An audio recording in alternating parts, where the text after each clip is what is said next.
इंद्रेश जी की शादी इस टाइम सोशल मीडिया पे छाई हुई पड़ी है। जहाँ देखो इंद्रेश जी की शादी की चर्चा हो रही है।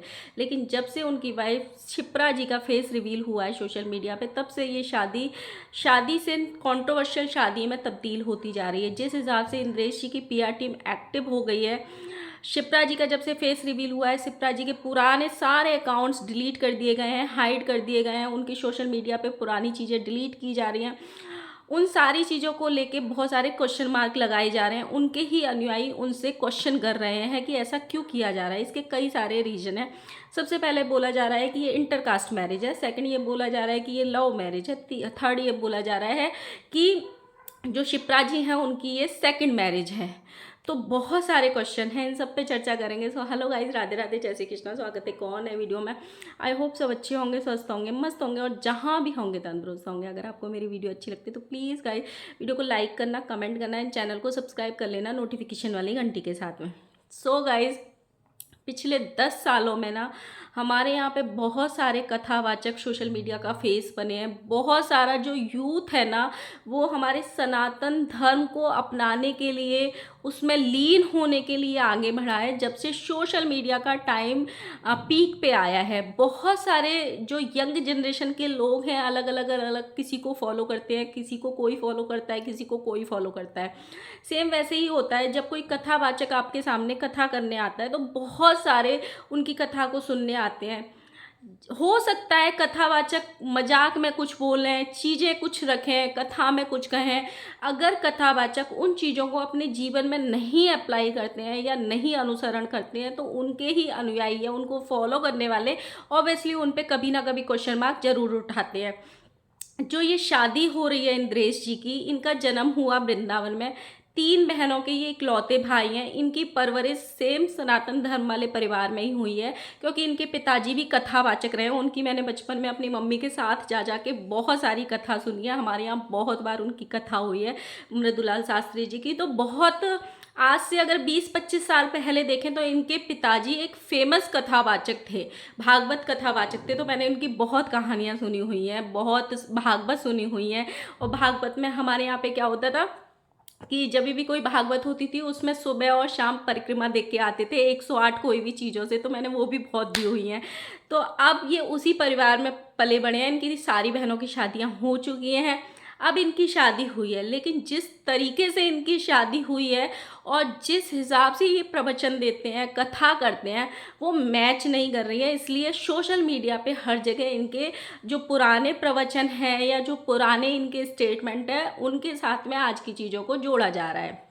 और ये होता है, अगर आपको बहुत सारी संख्या में लोग अनुसरण करते हैं आपका, अगर आप उन चीज़ों को अपने जीवन में अप्लाई नहीं करोगे या फॉलो नहीं करोगे, तो ऐसा हो जाता है कि ज्ञान सिर्फ दूसरों के लिए है, लेकिन सबसे पहले उसको अपने पे अमल करना पड़ता है। जैसे इन्होंने बहुत सारे स्टेटमेंट दिए हुए हैं वरमाला को लेके, जयमाला को लेके, या मुझे शादियों में जाना पसंद नहीं है, या फिर इन्होंने एक बार बोला था कि शादियों में बहुत ज़्यादा खर्चा नहीं करना चाहिए, ये वेस्ट होता है, धर्म के काम में अपना पैसा लगाना चाहिए। तो अब जिस हिसाब से इनकी शादी हुई है, सबसे पहला क्वेश्चन तो लोगों का यही उठ रहा है कि ये वृंदावन, जिस वृंदावन को पूरे दुनिया में प्रमोट कर रहे हैं, जिस वृंदावन में आने के लिए पूरी दुनिया में आज हल्ला मचा हुआ है, इतनी भीड़, वृंदावन का आज इतना नाम है, ये वृंदावन में जन्म लेके वृंदावन को छोड़ के इन्होंने जयपुर के ताज होटल में अपनी शादी की है।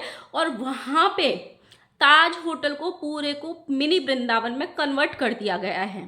तो जब वृंदावन में इनका जन्म स्थान है, तो इन्होंने वृंदावन में ही शादी क्यों नहीं करी? ऐसा सोशल मीडिया पे बहुत जगह चीज़ें वायरल हो रही हैं, बहुत सारे लोग ऐसे इनसे सवाल कर रहे हैं।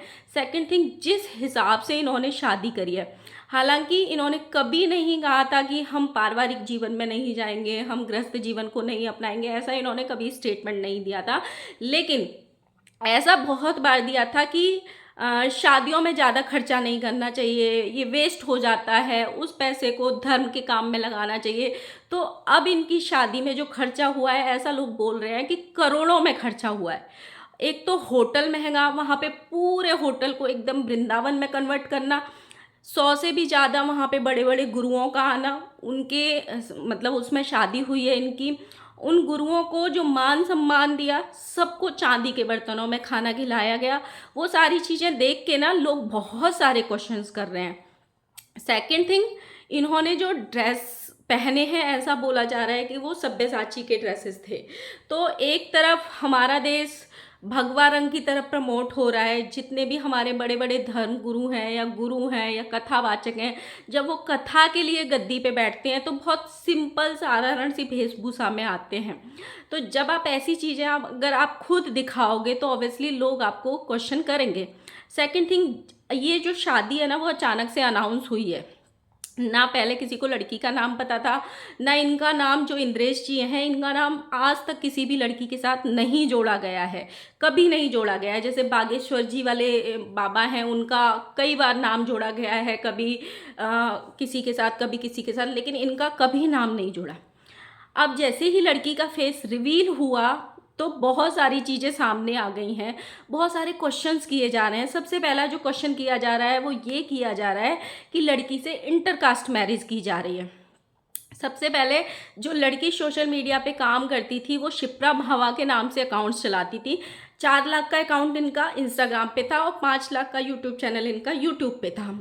अब वो जब से इनकी शादी न्यूज़ में आई है तब से वो चैनल्स हाइड कर दिए हैं या डिलीट कर दिए हैं, लेकिन अब वो नहीं है।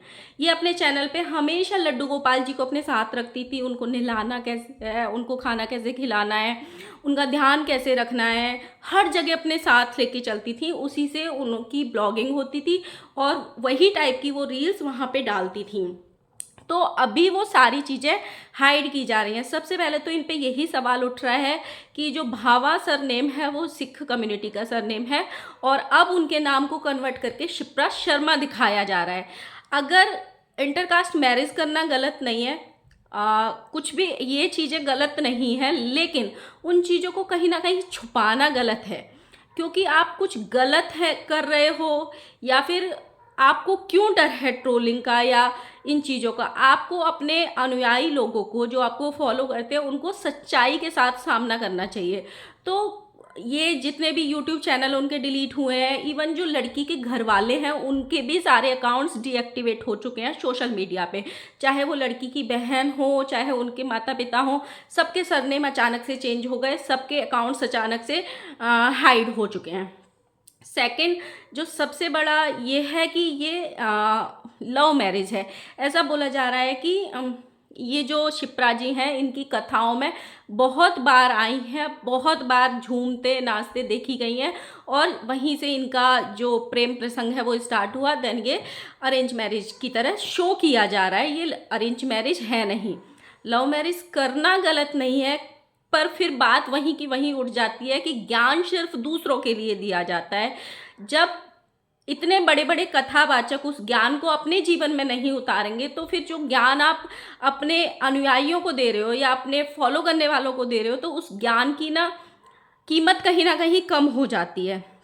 और जो तीसरा रीज़न सबसे बड़ा आ रहा है कि जो शिप्रा जी हैं वो ऑलरेडी मैरिड थी, उनकी ये सेकंड मैरिज है। ये सबसे बड़ा अभी आ रहा है और उनके पुराने फ़ोटोज़ भी बहुत वायरल हो रहे हैं, पुराने वीडियोज़ भी बहुत वायरल हो रहे हैं। और ऐसा बोला जा रहा है जो इनका इंस्टाग्राम हैंडल था वहाँ पे भी इनके जो एक्स हस्बैंड थे वहाँ पे उनकी फ़ोटोज़ डाली गई थी और जो ब्लॉग्स बनाए गए थे कुछ इनकी शादी से रिलेटेड, वो सारे उनका मेन रीज़न यही है डिलीट करने का या हाइड करने का, ताकि वो चीज़ें सामने ना आए।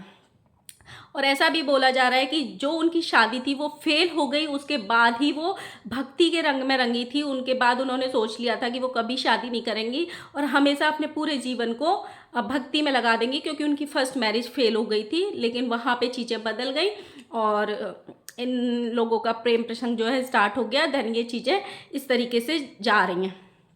तो अब ये क्वेश्चन यही उठता है कि जिस तरीके से इंद्रेश जी की पीआर टीम काम कर रही है, कहीं ना कहीं ऐसे लग रहा है चीज़ों को हाइड किया जा रहा है, चीज़ों को छुपाया जा रहा है, चीज़ों के साथ छेड़खानी की जा रही है। जो चीज़ें हैं उनके साथ अपने फॉलोअर्स का सामना क्यों नहीं किया जा रहा है, सबसे बड़ा क्वेश्चन यही है। सेकंड, अब ऐसा भी बोला जा रहा है कि जो भी लोग इनके पुराने वीडियोस डाल रहे हैं, खासकर इनकी वाइफ के, शिप्रा जी के, उनके एक्स हस्बैंड के साथ जो भी डाल रहे हैं, तो इनकी पीआर टीम की साइड से उनको धमकियां दी जा रही हैं और वीडियोस डिलीट कराए जा रहे हैं। उनको ये बोल के धमकियां दी जा रही है कि आप ये वीडियोस नहीं डाल सकते। तो कहीं ना कहीं चीज़ें बहुत अलग हैं।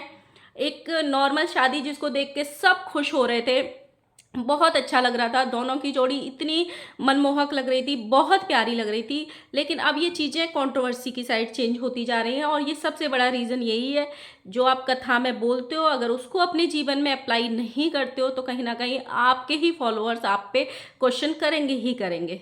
तो देखते हैं आगे क्या होता है, मिलते हैं। आपका क्या कहना है ज़रूर कमेंट करना। मिलते हैं नेक्स्ट वीडियो के साथ में, तब तक के लिए बाय बाय।